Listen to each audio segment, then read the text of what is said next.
Olá pessoal, em nome do Pai, do Filho e do Espírito Santo. Amém.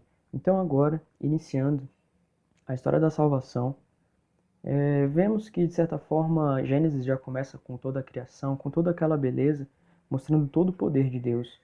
Até que no final, Deus tira da sua criação o seu ápice, que é o homem e a mulher. E depois disso, ele descansa. Descansa porque ele nos deixa, a partir de então, construir tudo isso que ele quis que nós dessemos continuidade. Sendo assim, essa é uma obra de amor que Deus nos deu, né? E para isso precisamos, de fato, cuidar de toda essa terra que Deus nos deu, que nos entregou com tanto amor e carinho e, de certa forma, com tanta perfeição. Sendo assim, é importante a gente tentar entender um pouco dessa crítica que se faz a respeito do homem e da mulher e ver que quando Deus tira do homem uma costela e faz mulher, isso representa que a mulher de fato está ao lado do homem.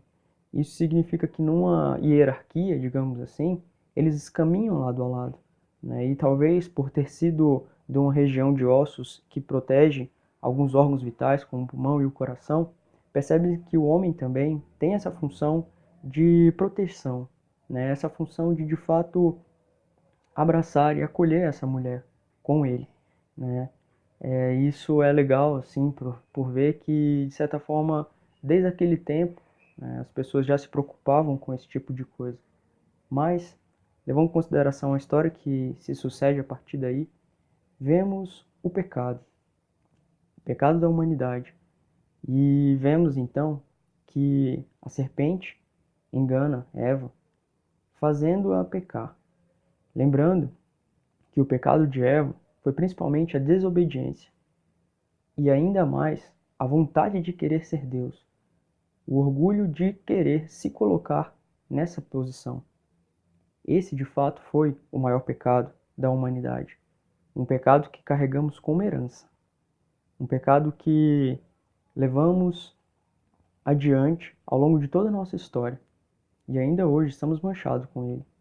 E só nos limpamos com a graça do batismo. Vale lembrar também que esse fruto proibido, mencionado em Gênesis, não é uma maçã. Isso talvez na minha infância me deixasse um pouco preocupado, dizendo, nossa, se Adão e Eva já comeram a maçã, por que eu ainda continuo comendo, né? Mas calma, não vá por esse caminho. Esse fruto nada mais é do que uma representação deste pecado, e talvez de um fruto proibido que nós, como pecadores, acabamos correndo atrás, né? Então, vemos que de fato este pecado de Eva trouxe então várias consequências, e não castigos de Deus, como muitos acham, mas sim, por termos pecado, existem problemas que surgem com ele, assim como vários dos nossos pecados que talvez cometemos ainda até hoje. E por isso, vai levar em consideração que Deus, ele na verdade fica muito mais possesso com a serpente do que com o próprio homem. Isso mostra, de certa forma, toda essa beleza e todo esse amor de Deus por nós, em nos proteger, né? Então, eu gostaria muito que vocês lessem Gênesis, talvez como um proto-evangelho, né? Algo que, de certa forma, já remetesse ao que virá a acontecer muito além deste livro, o que mostra toda aquela inspiração do Espírito Santo, a qual já mencionei, e que leva a gente a perceber o tamanho da grandeza que existe ali, de perceber que nós, ainda assim, cometemos diversos desses pecados. Nós, muitas vezes, por orgulho, nos colocamos acima de Deus, né?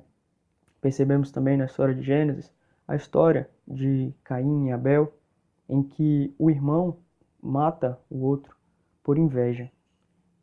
Vemos aí, então, essa inveja também como um ensinamento para cada um de nós, muitas vezes que nos colocamos diante dos nossos irmãos para fazer esse tipo de mal.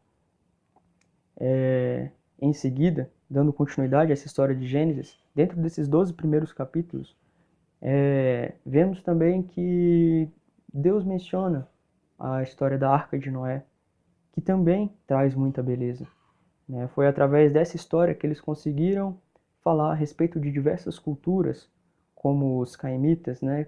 Os filhos das descendentes de Caim, ou até mesmo os descendentes dos filhos de Noé, que de certa forma desempenharam povos que muitas vezes a gente acredita que é simplesmente uma história a qual não podemos extrair nada, mas tem tudo a ver com a cultura daquela época. Sendo assim, a gente percebe Deus constantemente tentando salvar a humanidade de todo o mal, mas percebendo que não é assim que ele vai conseguir e que ele tem uma solução já planejada, mostrando para todas aquelas pessoas que falam: ah, por que Deus não acaba o mundo antes da Segunda Guerra Mundial, da Primeira, ou antes de alguma peste que assolou toda a humanidade? Em Gênesis, Deus já mostra isso. Já mostra que, independente desse tipo de coisa, a humanidade ainda assim estaria corrompida, mas que ele tem um plano de salvação, um plano de vida eterna, a qual todos nós já sabemos que ele mandará seu próprio filho para nos salvar, né? E ainda, neste trecho de Gênesis, percebemos também a Torre de Babel, em que eles tentam construir, talvez, uma torre gigantesca ao ponto de fato, se igualar a Deus. E a gente percebe que isso nada mais é do que uma repetição do pecado, do orgulho, que nós também muitas vezes cometemos. E é lendo Gênesis que a gente reflete um pouco mais desses nossos pecados que talvez se aparentam e se apresentam desde a nossa criação. Amém? Fiquem todos com Deus.